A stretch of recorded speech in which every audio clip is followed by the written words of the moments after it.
Tensions are up in Moscow after a rebel mercenary group made their way into the city, challenging the government of Russian President Vladimir Putin.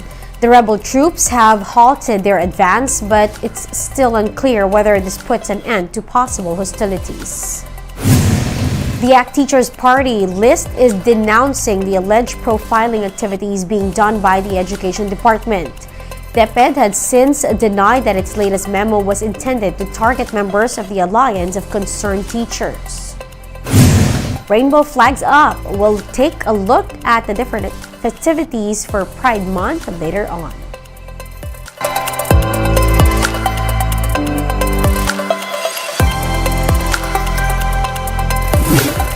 Fast, focused, and fearless. Here's everything you need to know to jumpstart your weekend. I'm Riza Diaz.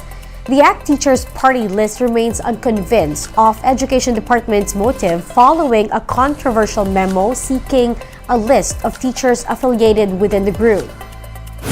Last week, DepEd directed all its regional and division offices to identify educators with links to the Alliance of Concerned Teachers.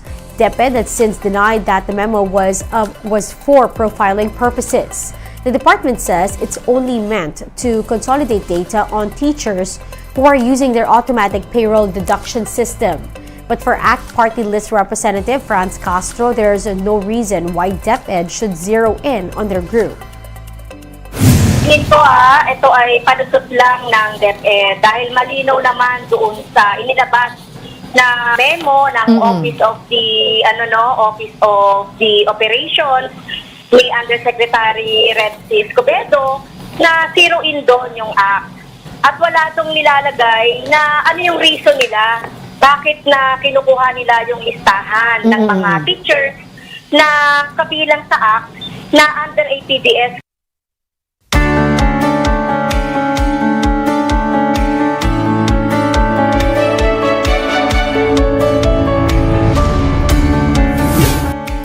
The head of private Russian military group Wagner has ordered his mercenaries to retreat back to their camps in Ukraine. Wagner head Yevgeny Prigozhin said he did this to avoid spilling Russian blood. He also added that his group is going back to Ukraine, where they have been fighting alongside Russian government troops. Moscow has been bracing for the arrival of Wagner mercenaries, with the famous Red Square being shut down and motorists being urged to stay off some roads. Prigozhin earlier called to oust Russia's defense minister after accusing him of sending an airstrike to their field camp. The mercenary leader did not say, though, whether Russia accepted his demands. Prigozhin's threats prompted the Russian government to roll out counter-terrorism measures on Saturday. There was increased police presence on the streets of central Moscow, as well as additional roadblocks. Social gatherings were also prohibited. Meanwhile, the Philippine Embassy in Russia announced that criminal charges have been filed against Prigozhin. The embassy also urged Filipinos in Russia to remain vigilant and not to post polarizing political statements on social media. Now, in other news, Canada is set to launch a probe on the Titan submersible incident. Authorities said investigations is being made on account of the Titan's support vessel, Polar Prince, being a Canadian-flagged ship. The cargo vessel towed Titan out to sea last weekend and subsequently lost contact with the sub about 1 hour and 45 minutes in its descent. Canada will be looking into the safety aspect of the expedition and the circumstances that led to its implosion. We'll be back with more stories after the break. Keep it here on One News.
You're still watching One News Now. I'm Riza Diaz.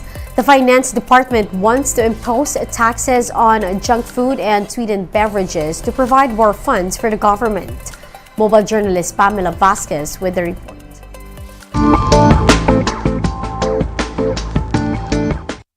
If the Department of Finance will have its way, prepackaged foods that do not have enough nutritional value should be taxed by 10 pesos for every 100 grams or 10 pesos per 100 milliliters. These includes confectionaries, snacks, desserts, and other treats that exceed fat, salt, and sugar content as specified by the Department of Health. The DOF also wants additional levy on sweetened beverages as much as 12 pesos per liter from 6 pesos per liter under the train law. The Marcos administration is looking at revenue of 76 billion pesos, and this is only in the first year of implementation of the measure.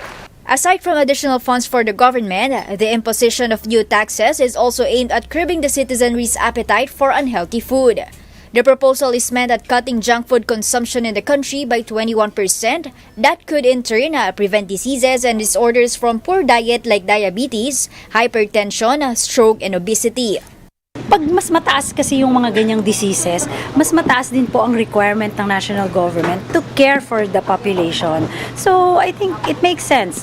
You increase your revenue, and at the same time you help the population to be healthier. For one economist, the DOF's proposal will have a huge impact on the country's tight fiscal situation. Makakatulong yun kasi marami na utang yung ating bansa mula nung pandemya. Sobrang laki, no?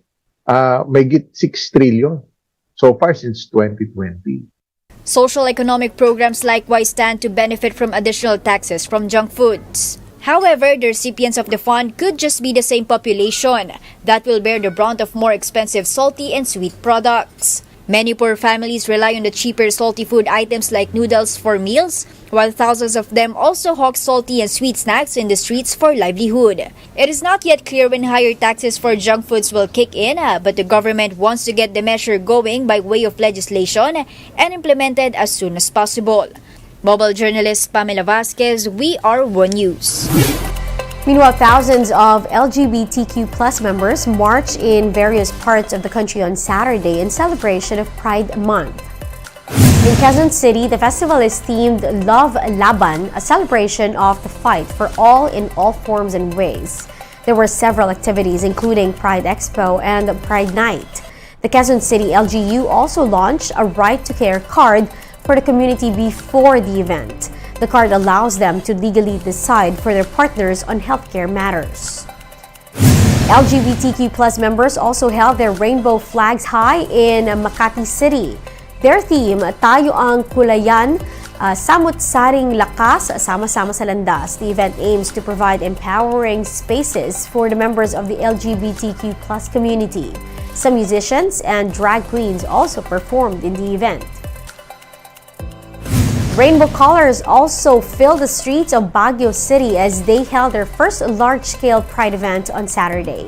Participants held placards bearing various advocacies, including equal rights for LGBTQ plus members and having safe spaces for activism. And those are the top stories of the hour. Join us later at 9 in the morning as we continue to monitor the day's biggest stories. I'm Riza Diaz. We are One News.